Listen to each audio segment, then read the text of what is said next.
Samedi 26 novembre 2022, il est 12h30. Madame, Monsieur, bonjour et bienvenue. Les titres. Mbengue, localité située dans la région du Poro. 36 cantines scolaires ont été approvisionnées en vivres. Les détails dans le développement de ce journal. Et puis, en République démocratique du Congo, la CENI annonce la date du 20 décembre 2023 pour l'élection présidentielle. Voilà pour les titres. Démarrons ce journal dans la commune de Mbengue, localité située dans la région du Poro. Les élèves du primaire se restaurent pour la plupart dans les cantines scolaires les midis à cause de l'absence de leurs parents qui se retrouvent régulièrement au champ. Conséquence, ces cantines sont confrontées à un problème de rupture du stock en vivres. Pour renforcer les besoins alimentaires de ces cantines, les fils et filles de Mbengue ont décidé de faire des dons en vivres. Reportage Nour Sangari, Clément Boko. Il est 12h à Mbengue, localité située dans la région du Poro au nord de la Côte d'Ivoire. En file indienne, ces élèves de l'école primaire publique Ngolo Fatogoma se dirigent à la cantine scolaire pour le déjeuner. Parmi eux, Aminata et Daouda, respectivement en classe de CE2 et CM1. À midi, maman n'est pas à la maison. Donc moi, je préfère rester ici pour manger. Au lieu de partir à la maison, je suis très heureux de rester à l'école ici. Si je mange à la cantine après pour bosser mes leçons. Dans cet établissement primaire public, ils sont nombreux ces élèves qui prennent leur repas à la cantine. 25 francs CFA, c'est la somme déboursée par chaque élève pour accéder au plat de la cantine. Thiomora Konaté est la responsable de la cantine. Selon elle, ce sont en moyenne 75 kg de riz préparés chaque jour pour les élèves. Le matin d'abord, quand je viens, je passe dans les classes, je vois les maîtres, les tenants des classes. J'ai les cahiers des cantines que je donne aux maîtres dans les différentes classes. Chaque maître doit encaisser la cantine chaque matin d'abord. Il vient, s'il finit d'encaisser, il vient me verser le nombre des rationnaires. Il peut arriver qu'il y a un maître qui est permissionnaire. Ces enfants, ils ne peuvent pas rester sans manger. C'est moi maintenant, je me déplace pour aller encaisser leur argent de la cantine. C'est en fonction des rationnaires qu'on calcule le nombre de kilos qu'on a préparés. La forte demande occasionne souvent des ruptures de stock. Chez nous, à l'école, en tout cas, les enfants mangent beaucoup à la cantine. Donc ça fait qu'il y a les parents qui sont dans les campements, ils ne sont pas en ville ici. Les enfants sont chez les tuteurs, donc ils sont obligés de donner l'argent aux enfants pour qu'ils puissent manger à la cantine pour rester midi à l'école. Donc le riz souvent, en tout cas, manquant de riz souvent, on a l'habitude du riz. Comme la cantine scolaire de l'école primaire publique Ngolo Fatogoma, la plupart des cantines du département de Mbengue sont confrontées aux mêmes difficultés d'approvisionnement en vivres. Pour trouver une réponse aux besoins en vivres, les filles et fils de Mbengue ont décidé de conjuguer leurs forces. Estimé à 4 millions de francs CFA, le don des fils de Mbengue aux cantines de la localité est composé de sacs de riz, de bidons d'huile, de sacs d'oignons, de boîtes de tomates et de sardines. Le député maire a lancé un appel à tous les cadres, tous les enfants, tous les fils de Mbengue pour qu'ils viennent en aide à nos enfants. C'est ce qui a motivé cette cotisation. Les gens ont répondu favorablement. Une initiative saluée par le chef de la circonscription de l'enseignement préscolaire et primaire du département. C'est un ouf de soulagement. Voir des communautés accompagner l'État dans ces initiatives, je crois bien que vraiment c'est salutaire. Il faut dire vraiment merci au député maire et à son équipe et que vraiment Dieu les fortifie. Mbengue compte 36 cantines scolaires réparties dans l'ensemble du département. Le gouvernement ivoirien a investi plus de 16 milliards de francs CFA les 9 dernières années pour offrir un repas à plus d'1 million d'écoliers. Un programme qui contribue à l'élimination de la faim, de la malnutrition en milieu scolaire, au maintien des taux de fréquentation et à l'accroissement des taux de réussite des élèves. Il permet aussi de stimuler la production agricole locale et améliorer les revenus des groupements de femmes liés aux cantines scolaires. La semaine de la population 2022 s'est déroulée récemment à Daloa. Cette activité a regroupé les différents acteurs du développement dans la région. Objectif, amener les populations à participer activement au développement de la Côte d'Ivoire en mettant en place des politiques qui prennent en compte la croissance démographique et les sensibiliser en vue de susciter une prise de conscience sur le concept du dividende démographique. Théodore Zouzou, Anicette Colomb-Blessing. Échange entre autorités préfectorales et responsables de l'Office national de la population. Une rencontre d'explication des enjeux de la croissance démographique dans le développement socio-économique de la Côte d'Ivoire. Et cela après la mise en place du Plan national de développement PND. Objectif, mettre toutes les composantes de la région du Haut-Sassandra au même niveau d'information afin que chacun puisse contribuer efficacement au développement planifié par le chef de l'État. La question donc de la quête du dividende démographique préoccupe le haut sommet de l'État. Après donc la formulation donc, du plan national de développement, le PND qui a été adopté par le gouvernement, Madame le ministre du plan du développement nous a instruit pour que on vienne en région et qu'on échange avec les différents acteurs sur le concept du dividende démographique. En échangeant avec la jeunesse estudiantine, les chefs traditionnels et les leaders communautaires, les professionnels des médias qui opèrent sur le territoire donc, de la région, les différents directeurs régionaux qui sont donc les démembrements des différents ministères sectoriels dans la région et l'ensemble du corps préfectoral, on a constaté effectivement que c'est une préoccupation importante. Avant le corps préfectoral, c'étaient les étudiants, les organisations de jeunes de la région, les élus et les organisations non gouvernementales. Des rencontres d'échange pour les outiller sur le concept de dividende démographique, comment capitaliser la trop forte proportion des jeunes et atteindre surtout les objectifs du PND. Nous avons échangé avec le corps préfectoral et je peux vous dire que je pars très satisfait dans la mesure où le concept de dividende démographique a fait l'objet de notre échange a été compris. Et nous savons dans ce pays qui est la Côte d'Ivoire comment le corps préfectoral aide à faire en sorte que ce que l'État veut, que ces choses-là se fassent dans les différentes localités, là où ces personnalités sont représentées. Je me réjouis d'avoir pris part à cette activité qui nous a permis d'être suffisamment informés sur un concept majeur, celui du dividende démographique, qui se présente véritablement comme une chance pour le plein développement de notre pays. J'apprécie vraiment au plus haut niveau cette semaine de la population à Daloa, parce que ça nous a permis de saisir les enjeux de ce que le concept dividende démographique. Dividende démographique, sans explication, on n'y comprend pas grand-chose. Mais avec ce qui vient de se passer, nous avons tout compris.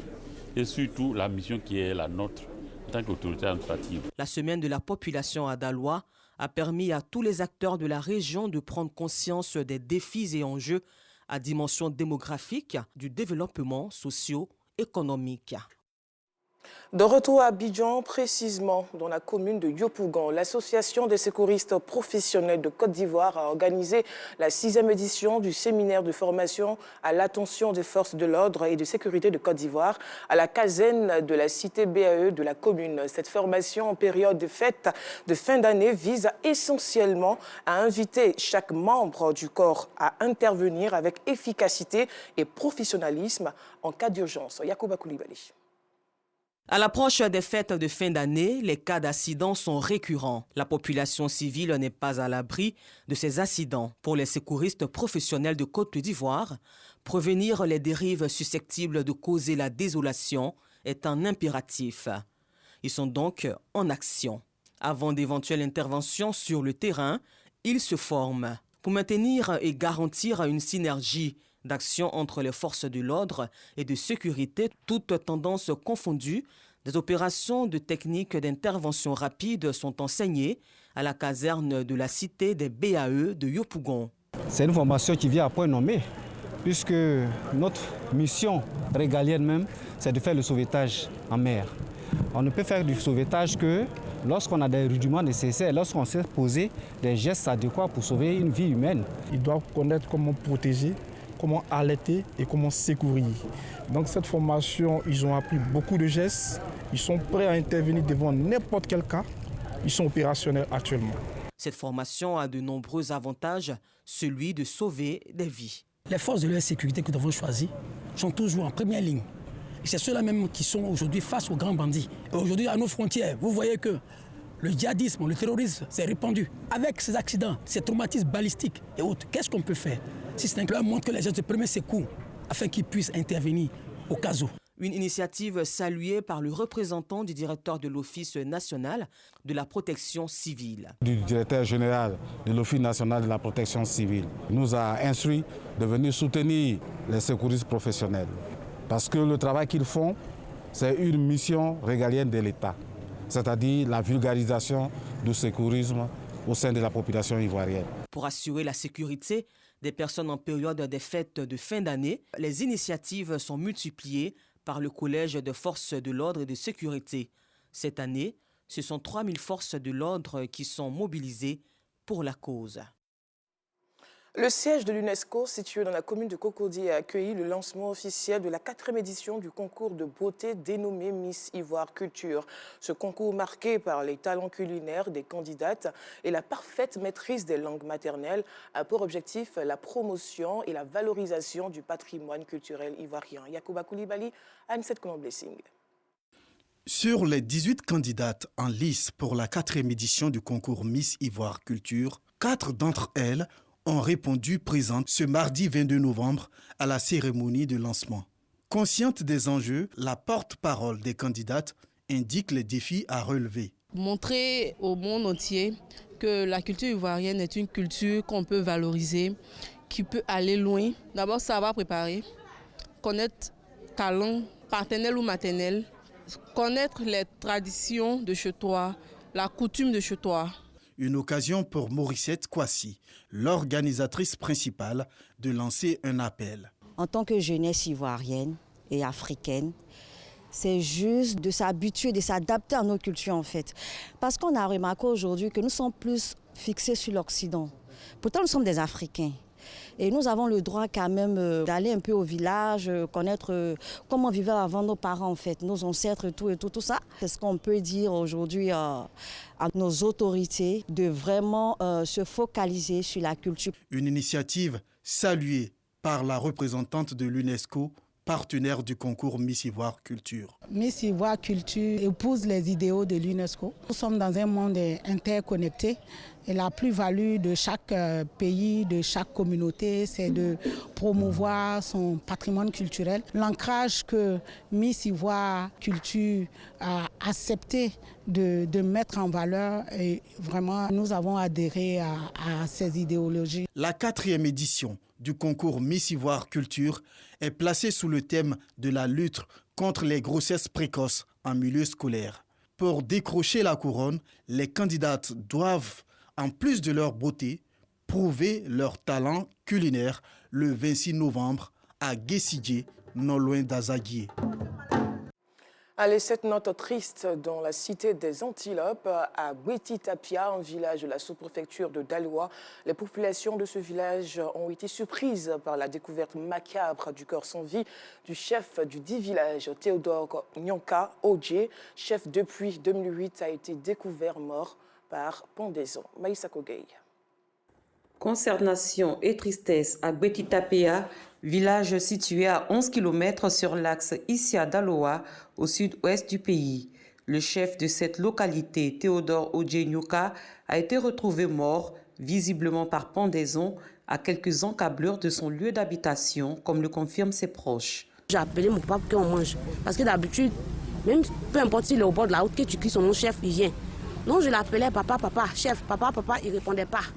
Mais c'est là ma tante, en même temps, m'a demandé, mais il y a quoi? Et puis depuis, tu appelles ton papa, et puis il ne te répond pas. Il est couché ou mais il fait quoi? J'ai dit, moi, mais je ne sais pas. Qui s'est déplacé, mais il n'est pas arrivé encore loin. Je l'appelle, il ne me répond pas. Cela m'a dit, va voir. Elle-même, elle s'est déplacée. Elle et moi, nous sommes allés voir derrière la maison. On ne l'a pas vue. Son épouse est inconsolable. C'est lui qui représentait tout pour moi, dans toute ma vie. Mon cœur me coupait. Jusqu'à aujourd'hui, je ne me retrouve même pas. Et je n'arrive pas à manger.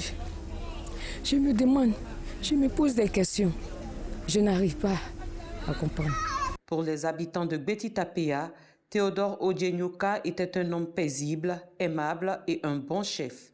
Il était un chef simple, un chef qui savait prendre de grandes décisions là où il fallait. Pour l'heure, la cause et les circonstances du drame ne sont pas élucidées. Des enquêtes sont en cours pour faire la lumière sur cette tragédie. Théodore Odje Nyonka, âgé de 74 ans, président au destiné de Gbeti Tapéa depuis 2008. Il laisse derrière lui 3 enfants, ainsi que les habitants de Gbeti Tapéa qui continuent de le pleurer. Courage, population du village de Gbeti Tapéa. Terminons ce journal en RDC. La prochaine élection présidentielle dans le pays est fixée au 20 décembre 2023, selon le calendrier annoncé officiellement ce samedi 26 novembre par la Commission électorale nationale indépendante. Voilà, c'est la fin de ce journal. Passez un bon week-end.